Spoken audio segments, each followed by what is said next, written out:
Hello மக்களே, baby corn வச்சு ஒரு சூப்பரான ஈவினிங் ஸ்நாக்ஸ் செய்யலாமா? ஈவினிங் ஸ்நாக் மட்டும் கிடையாது, சாம்பார் சாதம், தயிர் சாதத்து கூட இந்த ரெசிபி செம்ம டேஸ்ட்டாக இருக்கும். இப்போ ஒரு பாத்திரத்தில் 2 ஸ்பூன் மைதா மாவு சேர்த்துக்கோங்க. நான் சொல்கிற மெஷர்மெண்ட் வந்து ஒரு பாக்கெட் பேபி கார்னுக்கு கரெக்டாக இருக்கும். நீங்கள் வந்து அதிகமாக யூஸ் பண்ணுறப்ப இதை அப்படியே மல்டிப்ளை பண்ணிக்கோங்க.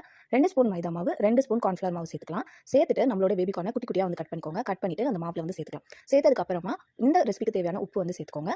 அடுத்ததான் வந்து தனி மிளகாய் தூள் தான் சேர்க்கணும், குழம்பு மிளகாய் தூள் சேர்க்கக்கூடாது. காரம் உங்கள் வீட்டுக்கு தகுந்த அளவுக்கு நீங்கள் வந்து சேர்த்துக்கோங்க.